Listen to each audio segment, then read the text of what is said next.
Hi. So Uh, today we have Yogesh Londhe with us from Bangalore. We know him mostly in the WordPress community, but today we are going to know his journey till date and how was his journey? What was how come he came to this WordPress community and why WordPress or why a few questions which we don't know or the community members don't know. We'll get to that. So, welcome, Yogesh. hey, Aditya, thank you very much for inviting me on the podcast. And I'm happy to be here. Yes. If you have So, any questions, I'll I'll be happy to answer. sure, Or sure. you want me to tell my story, or let's start. Of course. So, can you tell me Hmm. about the schooling? Where did you do your schooling? Yes, I am originally from Maharashtra. So Pune is my basically hometown. I live. My hometown is not very far from Pune. My sister and my brother still live in Pune. I moved around a lot. So I studied in Maharashtra in government schools in Marathi medium. I studied in many different towns, mostly in Satara district. District place 100 kilometers from Pune, south of Pune. Yes, and I studied my college also in Satara. Okay. So, Yep. your schooling and college is from Satara. Yeah, Satara, mostly from Satara. Yes. And after graduation, what was your first job or you were doing some assignments? And no, actually, after graduation, I did some odd jobs here and there in some offices in Panchgani, and so I was basically I did all sorts of works like office maintenance to office manager, everything. Then I traveled a bit. After that, I traveled a bit. I traveled to Japan. I traveled to Central Asia. That was the time the communism had just ended and the Soviet Union had disintegrated. So I traveled to some of these ex-Soviet republics: Tajikistan, Uzbekistan, Kyrgyzstan, Kazakhstan. Yeah, so it was fun. It was harsh, but when you are young, you can do those things. No responsibilities. So I traveled a bit. Then I came back to India and I went to Pune and I studied. I continued my studies. I did 1 year course in software development. So it was basically there was very little of software development, but there was some coding, and so I learned some C, C++, Java, some HTML, some, and then I continued learning other things on my own. I learned Perl, CGI, and PHP on my own. Yep. Let me stop you here. Traveling so many countries and then finally coming out and sitting on a laptop learning this thing. What was that turning point? Why did you choose this? Means why did you thought of uh, doing this? Sitting in the front of laptop, whereas you were traveling so many countries. Yeah. Now, so I did travel. I did enjoy traveling all those places, but I I am naturally a little more academic than a business or people's person. So I like to study things. I like to, and especially if it is something to do with mathematics, if it's something to do with technology. So I thought maybe I could get into software, IT world, and do something. So I got into software, and I enjoyed it. I like that because I like when I'm learning something, and I like when I'm playing with technology. So my graduation was in astrophysics, Okay. and and I think if there was no maths and physics, I wouldn't have graduated from college at that time. So, so it was like so when I study those things, it's easier for me to understand and go to the next step. It's it's things are very logical and it's easy to understand those things for me. So Yes, it was very natural for me that when I come back, what do I do now? So I said, okay, IT is happening. Let me get into that, and that's why I came to IT. Yes. that's that's nice. Yeah. So after completing your 1 year learning, then you Yeah. started. Have you opted for any job or directly freelancing? I did some freelancing, but I got a job in a small uh, training institute plus software development institute. I used to do some. They were into banking software. I did some work for them. It was in Pune, and that time most of the companies in India were mainly recruiting people and checking them and sending them off to Europe or US as like they were body shops. Okay. And I was not very keen on traveling anymore. So I said, okay, let me.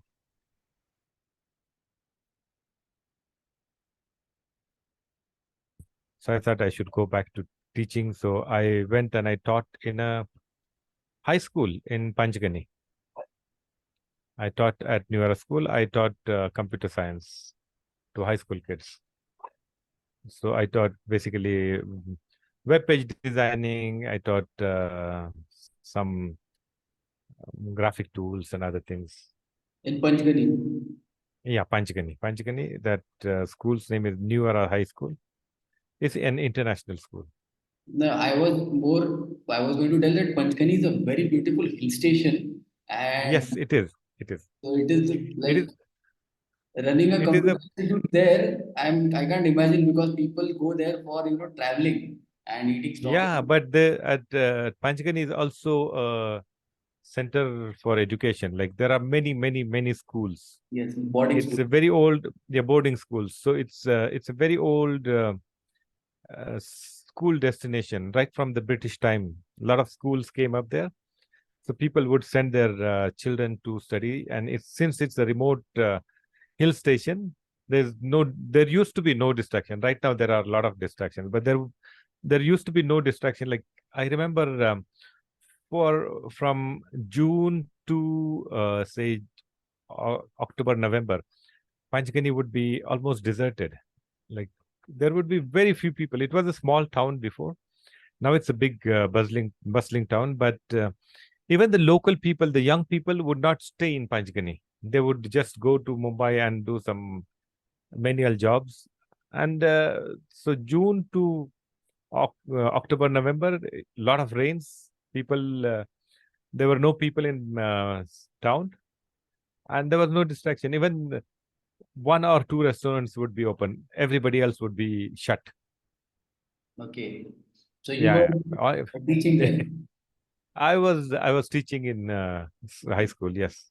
Okay, and then after that, After that, I got married. Then actually, I went to China for a couple of years. I just went to China with my family, and I taught English there. But I did consult some people who were trying to get in. I used to mentor some people who were trying to get into IT job. So I would mentor them like, how do you study programming languages? What kind of programming languages? Uh, if you study one and if you want to now learn the other one, how do you how do you learn the second one very quickly? So I used to do that.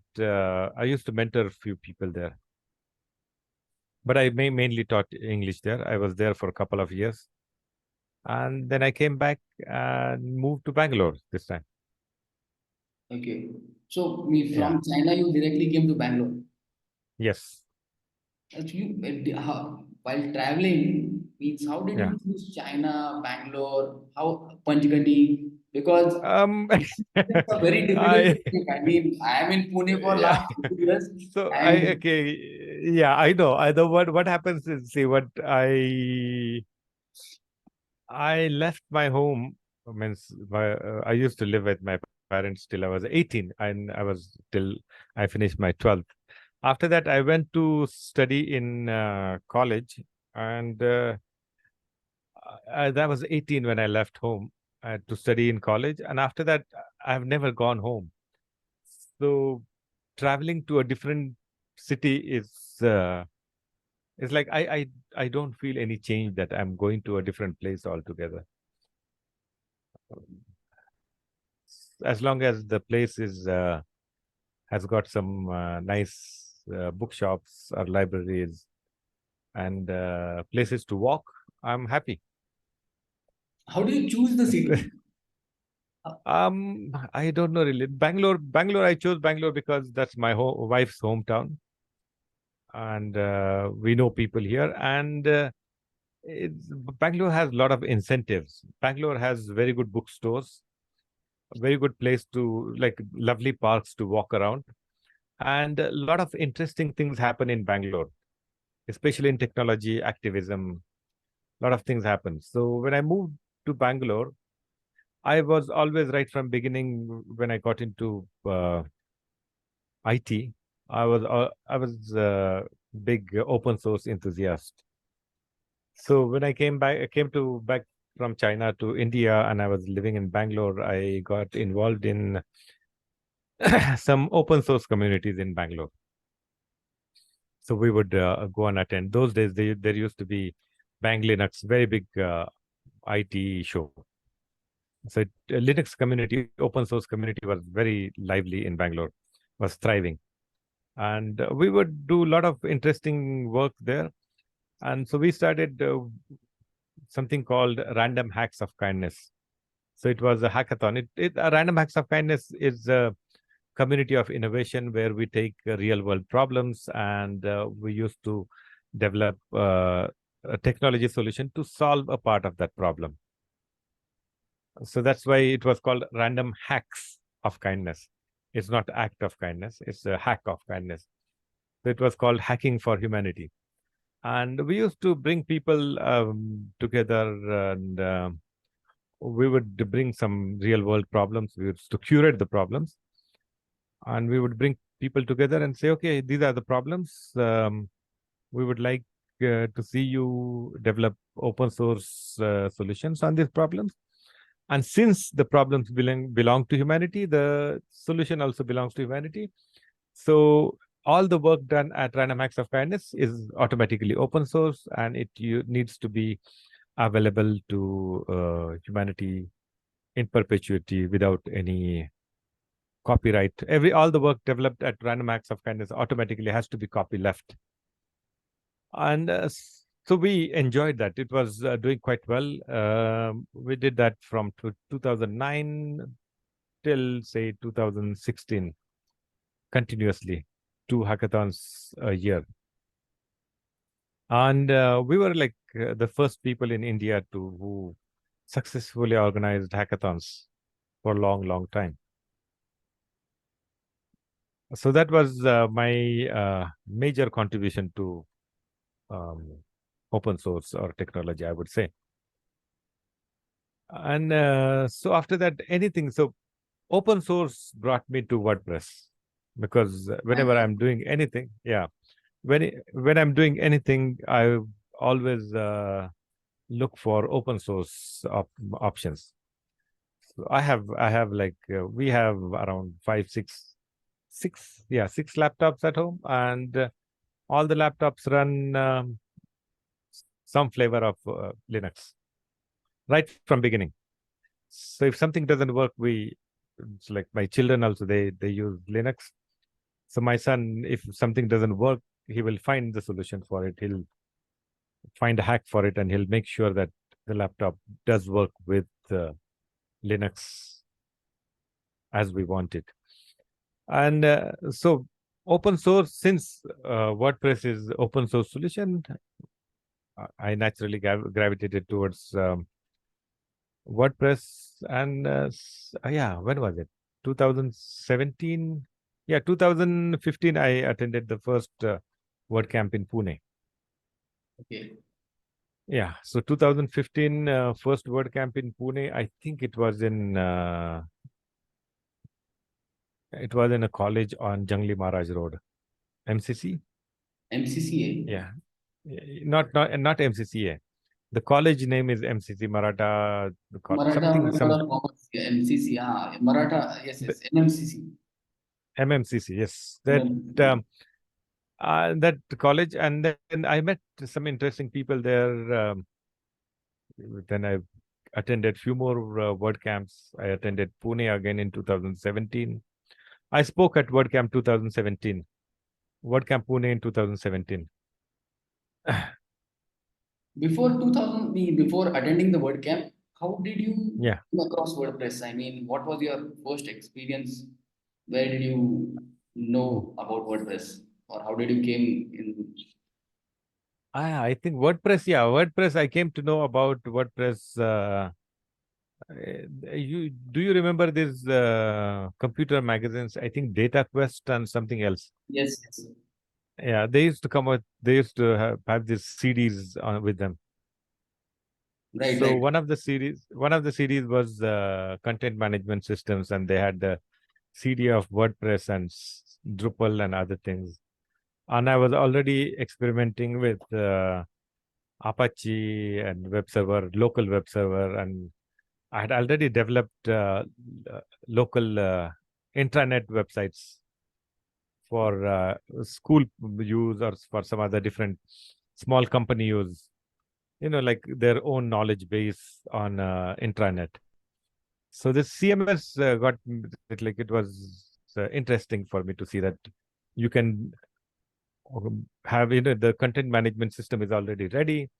It's got its own database, and then it's easy to manage, easy to update, easy.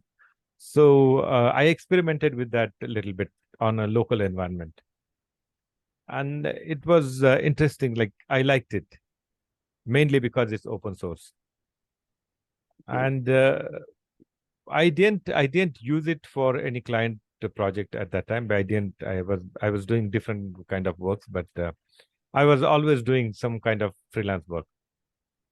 But yeah, 2016 I started using WordPress for client works, small client works, fixing some WordPress sites or building small WordPress sites. Mainly fixing WordPress sites, and so that's what I mainly do. I fix broken sites or like the sites which are not working for some time, revive them or something.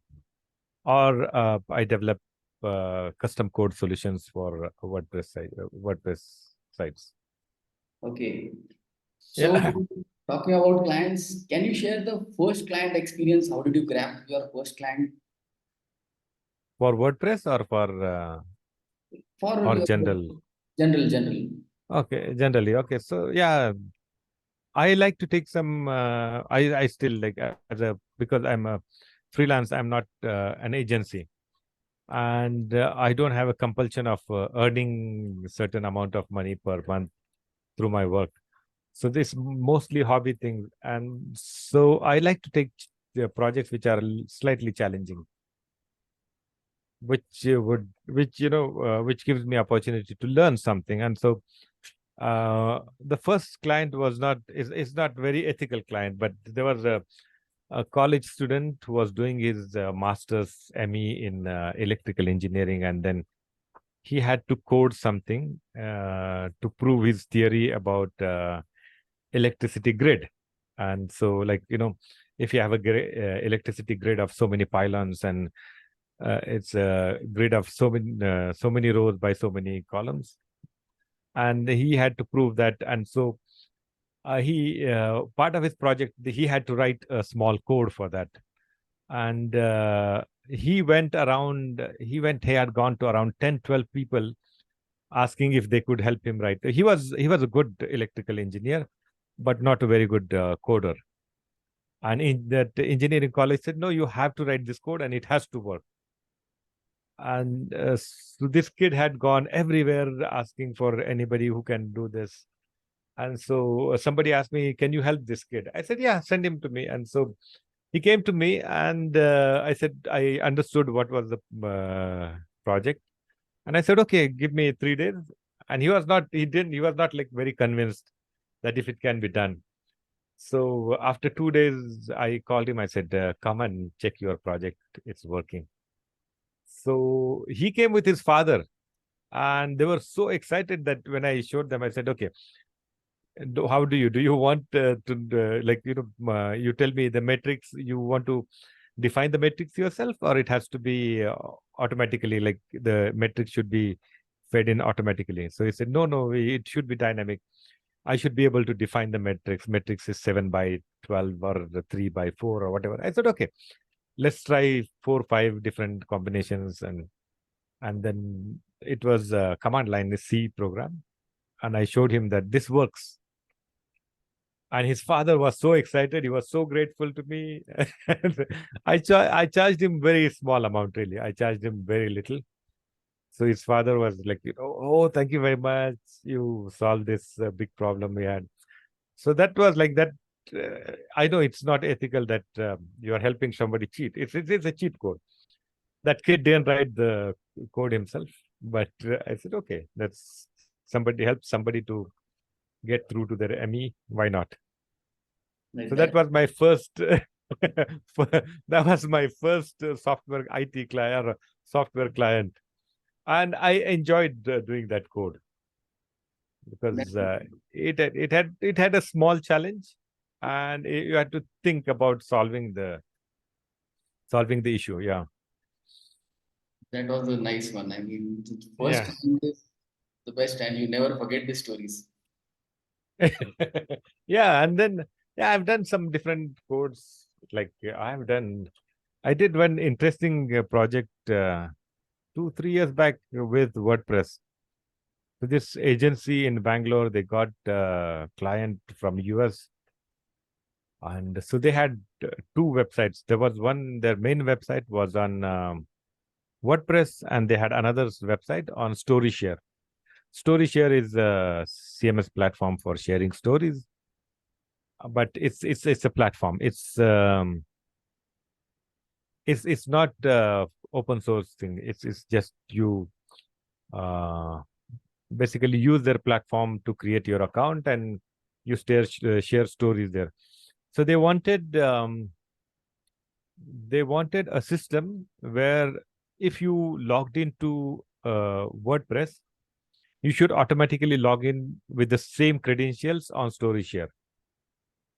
And if you went to StoryShare directly, then if you are logged into WordPress, you should automatically log into StoryShare.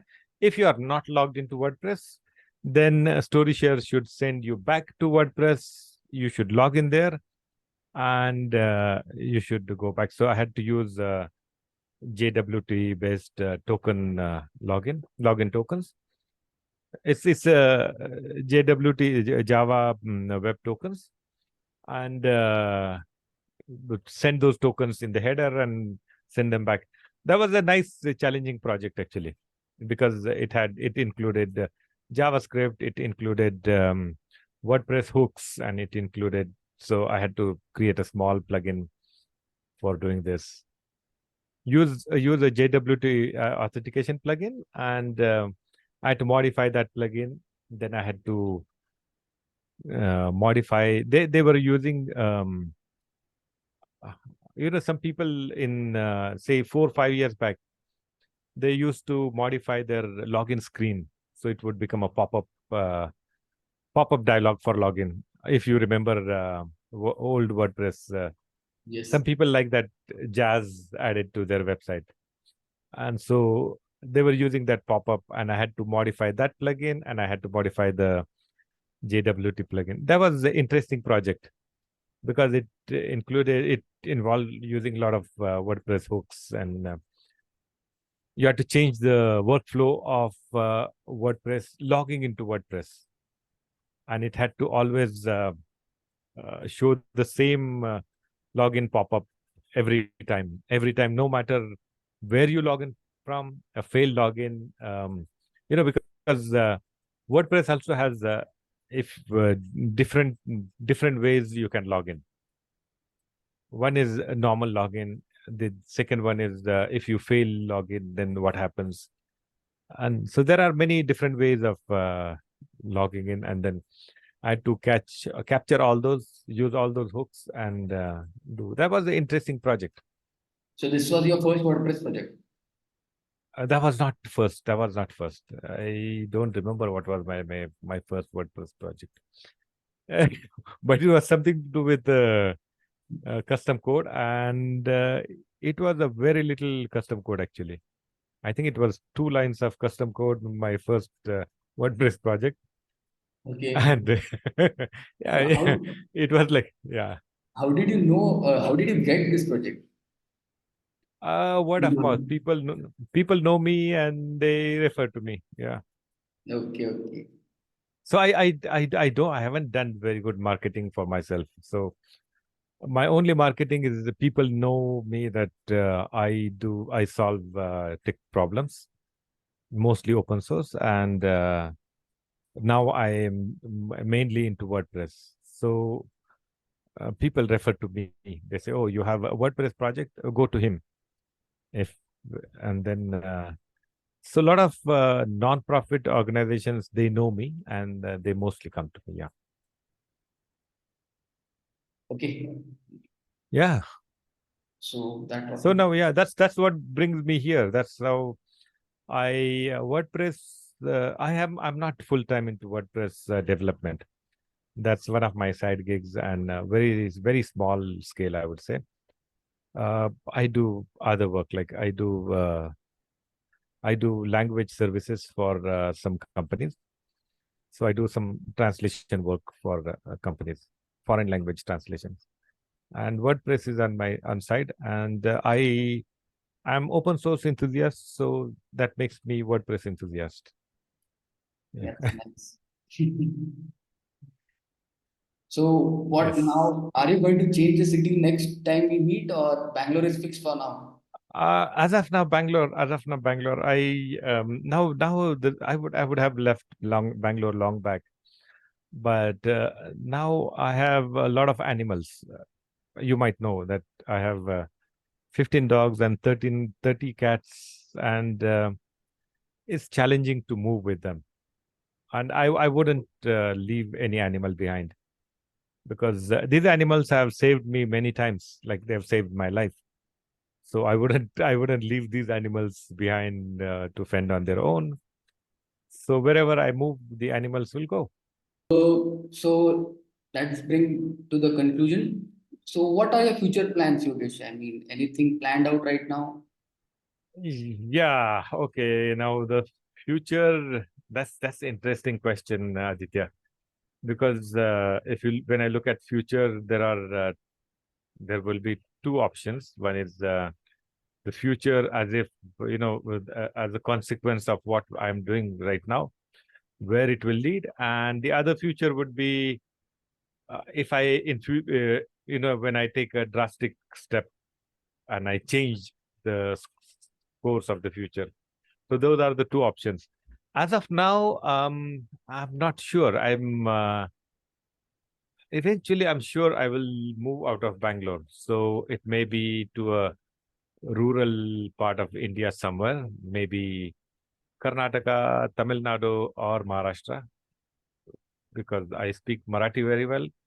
I speak Kannada quite good, and I somewhat speak Tamil decent. Like I can get along with Tamil, but that could be one possible move. That's part of the future. But professional life, um, I'll continue working part time in IT in different capacities.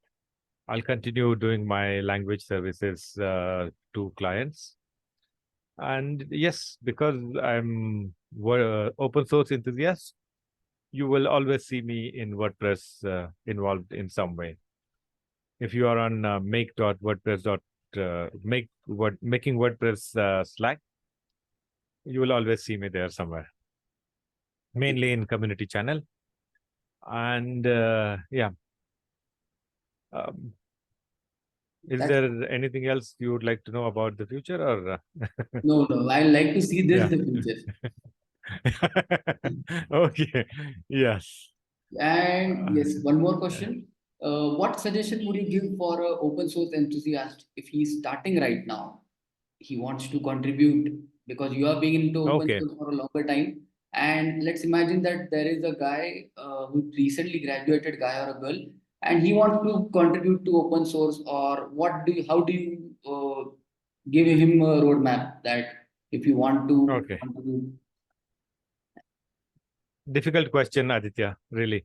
Because see, yeah, I'll give a suggestion anyway. This is just a suggestion, and take it with a pinch of salt or whatever you. It's eventually your life, but open source is it's a very very powerful tool that mm, uh, it's a hack that makes people work together on large projects. So open source brings people, talented people together that no mega corp in the world can bring so many talented people together to work on a single project.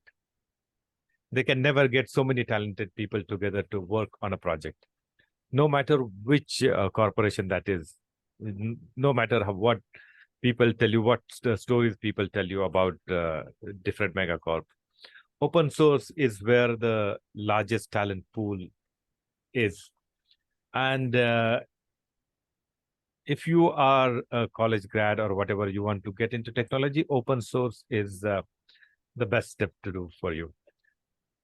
Start using open source, and once you start using open source, you encounter some challenges, issues.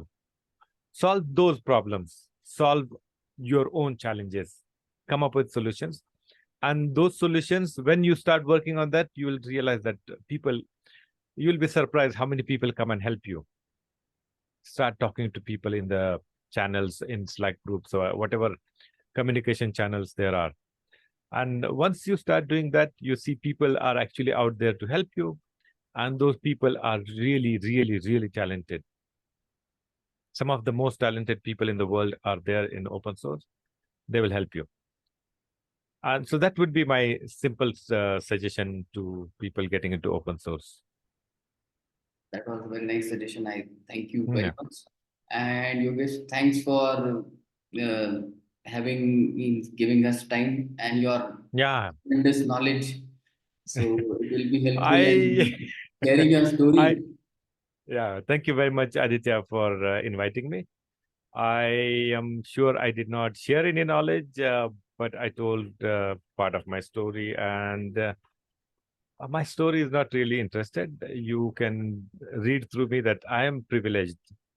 I lived a privileged life, and that's not interesting story. So I hope I don't come across as somebody who's flaunting the privileges. The stories are not Yeah, interesting, but the person enjoying the characters is means he yeah. becomes interesting. Because Okay. if you see, Yeah, it is just a journey, and if you enjoyed it, yeah, then yeah. it is become interesting. And I see Sure, you sure. enjoying it. I enjoy my life, and I'm always grateful for everything. Thank you very much, Aditya. It was a pleasure talking to you, and all the best to you in all your future endeavors. Thank you, thank you. Thank you very much, and nice chatting with your audience also. Bye. Bye.